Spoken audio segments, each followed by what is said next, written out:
Hello everybody, this is Gregory with 5-Minute Catholic Apologetics and Living, where 5 minutes of your time may get you to the divine. Today we're going to exhort all Catholics, stop spreading the remains of your loved ones. Now before we begin, let's start with a prayer. Nomine Patris et Filii et Spiritus Sancti. Amen. Gloria Patri et Filii et Spiritui Sancto, sic ut erat in principio et nunc et semper et saecula saeculorum. Amen. Why am I doing this episode? Because I see this pervasive kind of theme running through, eschatology or things dealing with the end of life. We do have an episode I did probably about 6 months ago about trends that I see in funerals. And maybe I mentioned it tangentially there, or I mentioned in the video on 4 post-Vatican II trends that I don't like.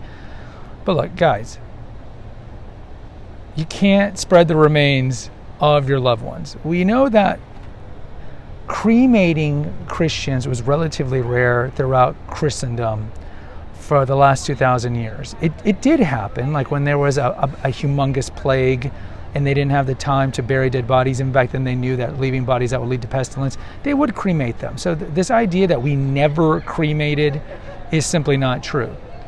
But the norm was always burying the body. Now, why is this? Because the pagans of ancient times cremated the body because they didn't believe in an afterlife. They didn't believe in an afterlife. And so the early Christians buried the body like a dormition, like the dormition of Mary, like you're sleeping, because we're awaiting the second coming of Christ, where our bodies and our souls will be reunited for the second judgment.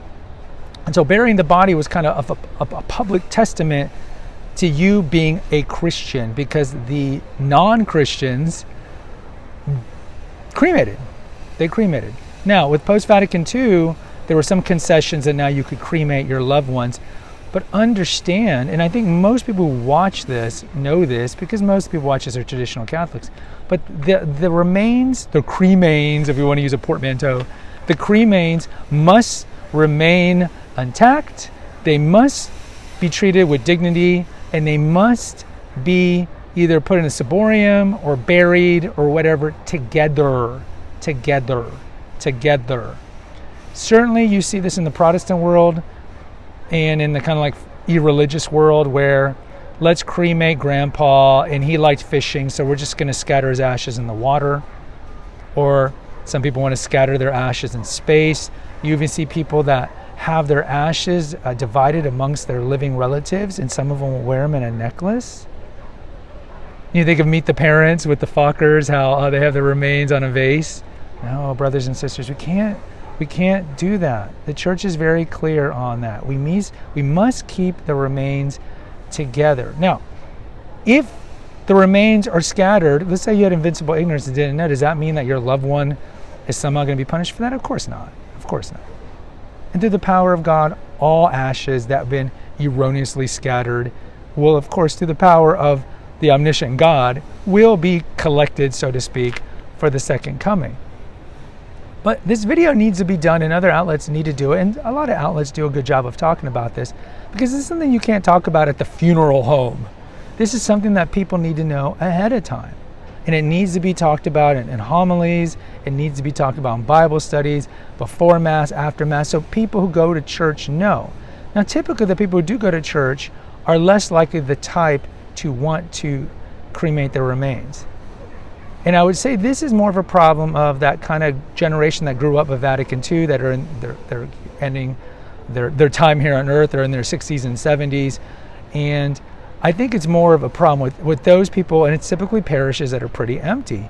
These are the parishes that you typically see the scattering of the ashes. And sometimes it's due to a pusillanimous priest who doesn't have the courage to tell the people this is wrong, or they just don't have a religious service. They were fallen away, lapsed Catholics, or they've gone evangelical, or to a church that's totally fine with this, which is a church, of course, detached from all Christian history, because if they knew anything about the patrimony of the faith, the deposit of faith, you know that you don't spread the remains. Either way,